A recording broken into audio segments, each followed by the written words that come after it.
There's a silly joke about the Dalai Lama ordering a hot dog on the streets of New York. He's waiting in line at the hot dog cart, and when it's his turn, the guy says, "Hey, hello, Dali, how you doing? What can I get for you?" And the Dalai Lama says, "Make me one with everything." There are certain jokes that, for me, contain important lessons. The main lesson of this joke is to be able to recognize a common misconception. It's easy to recognize you are a separate individual, especially in our culture and our politics and our economic system. The individuality of the individual is emphasized to the individual over and over and over again. Alongside being an individual, if you explore just about any form of mysticism, you will encounter something about the oneness of the universe, about how everything has some underlying unity, how every single thing that looks like it's a separate thing is actually intimately connected. And just what looks like maybe separate islands in an ocean are all coming from the same earth under the water.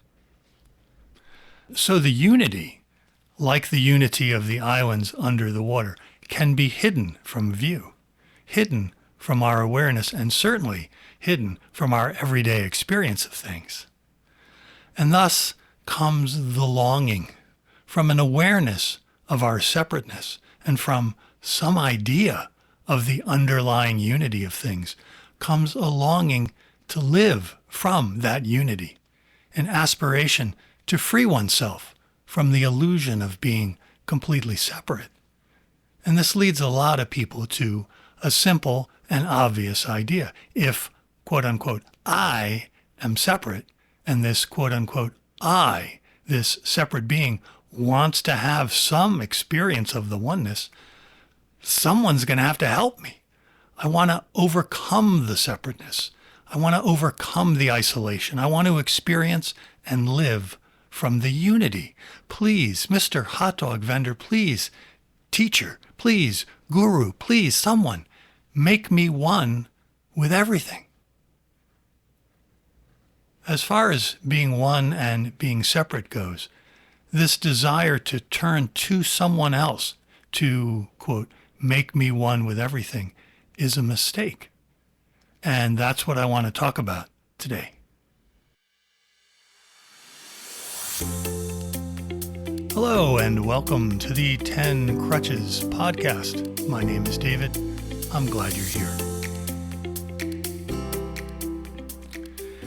The thoughts that are guiding this episode in particular almost made it into episode 14, which was called 5 Things That Make It Hard to Be a Human. So this was going to be the 6th one.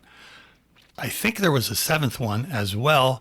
I would have to check at this point. It might be lost to the mists of time.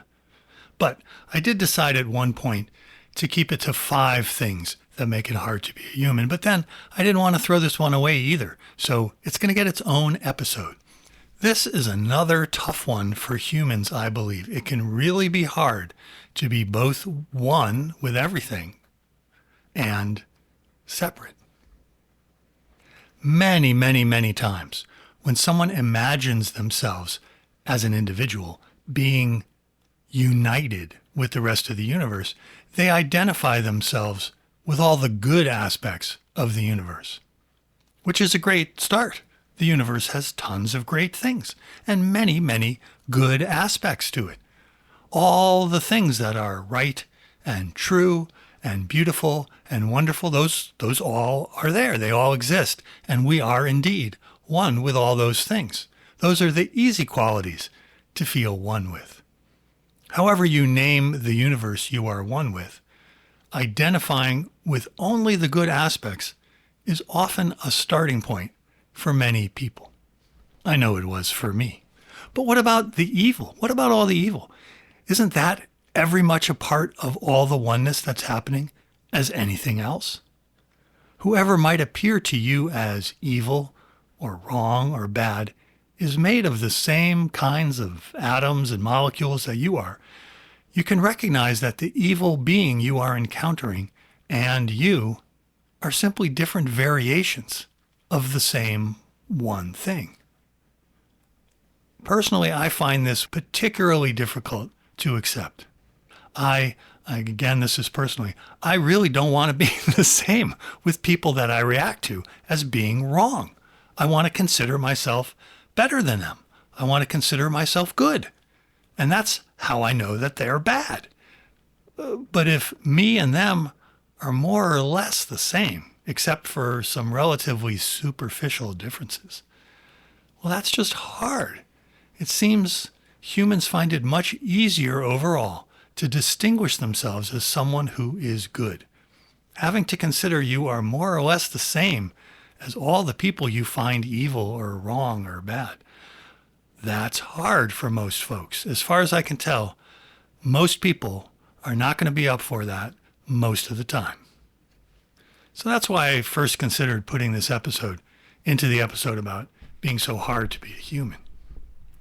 The other thing that's tricky about being quote unquote one with everything is that this means you don't have to make any effort to become one with everything.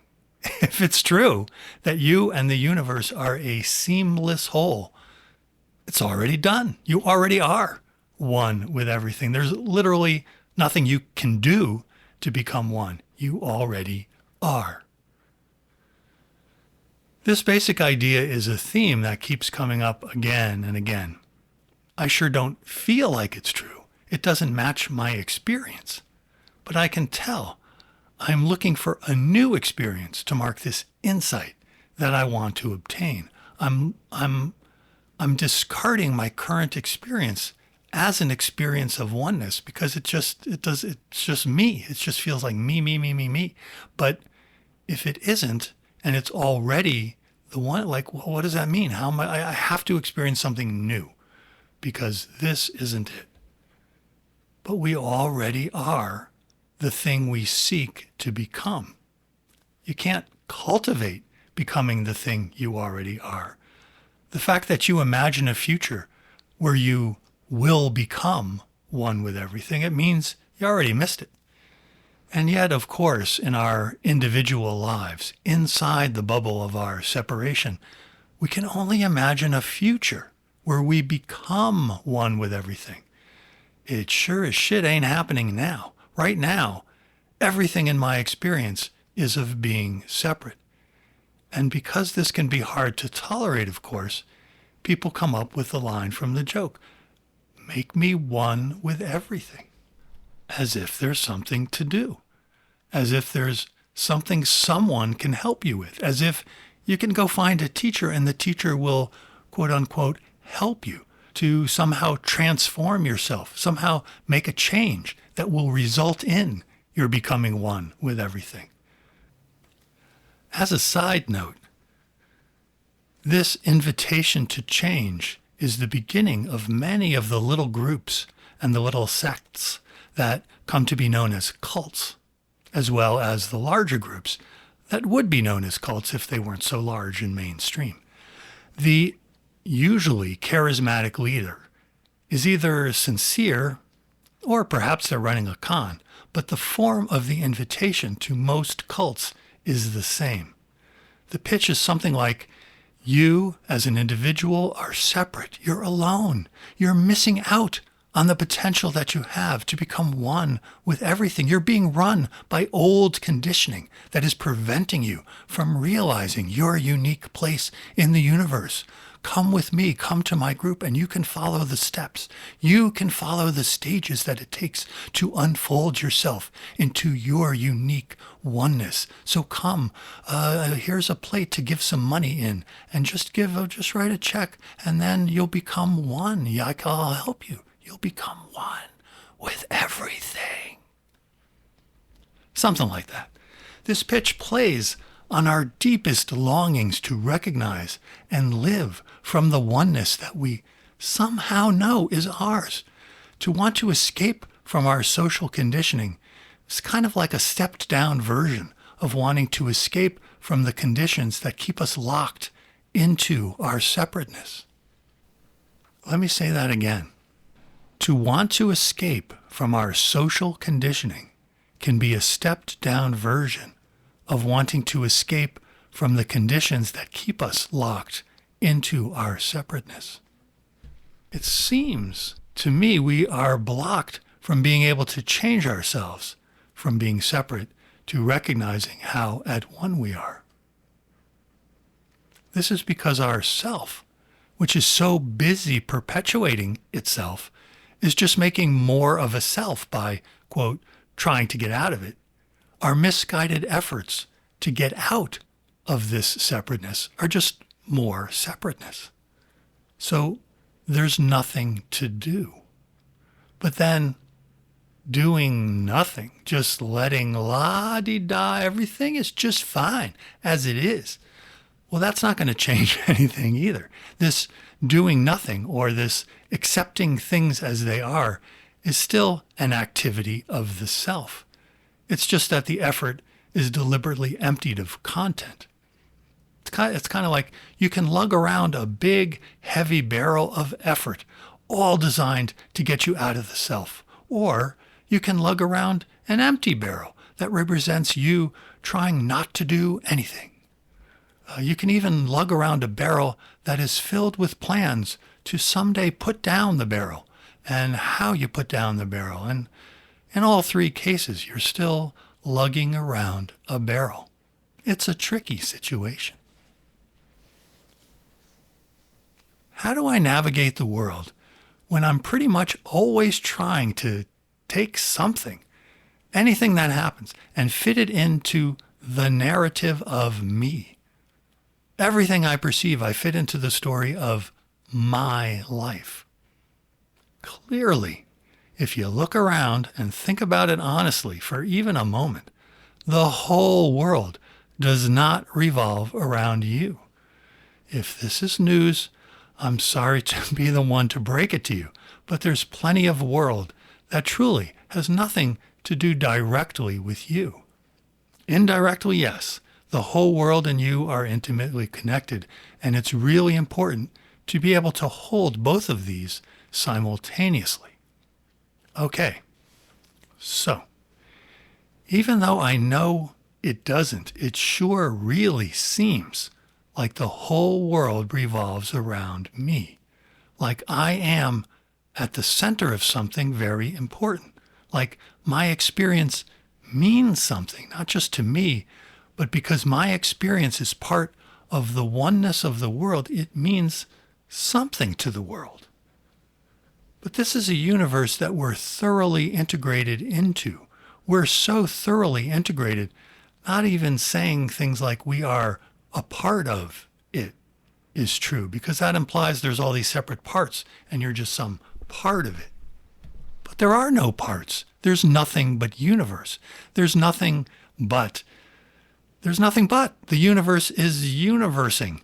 And so we are that, as well as being individuals that are separate and small and can feel kind of alone and have opinions. And sometimes we really want to have a cup of coffee sometime.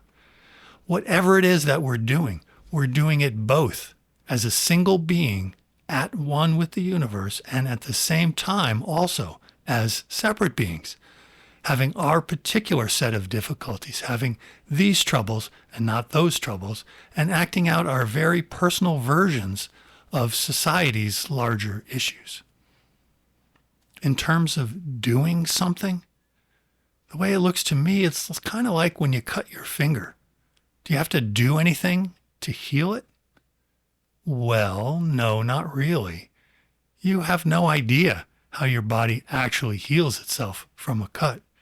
Even if you're a doctor and you study that kind of thing, those are all ideas about it. It isn't actually you doing it. You healing the skin, growing new skin, growing a scab, the whole thing. You have to factor in something else. But be careful to name it lightly. It's ultimately the oneness of the whole universe that is healing that cut finger. The cut finger is intimately connected, well, not connected.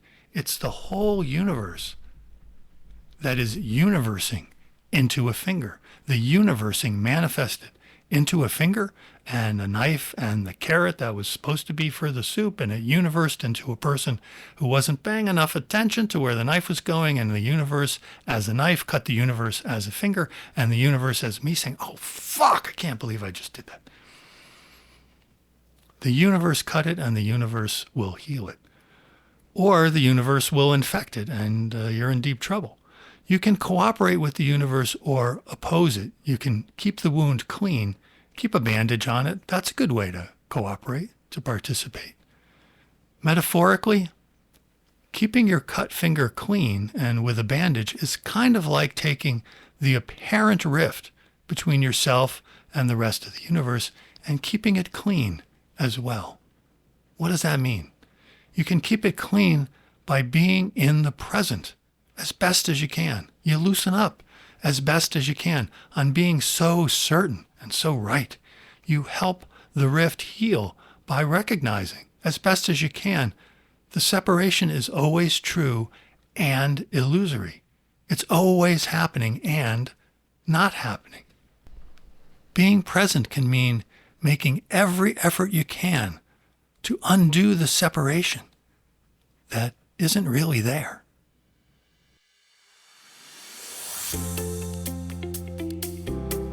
Thank you so much for listening. I'll see you next time.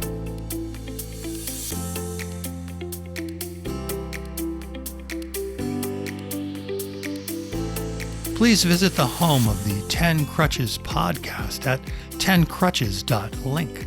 That's 10crutches.link. The book that inspired the podcast, a book I wrote called 10 Crutches for Walking in the Present, is available for free download on the website. While you are there, please take advantage of 2 ways to contact me. You can send me an email, or you can make a voice recording. If you have a great question, I may be able to use it for the podcast. Also on the website, you can visit the archive to hear any published episode and see show notes for any and every show. Thanks so much for listening. And once again, thanks so much for listening. And I won't say it once again. See you next time.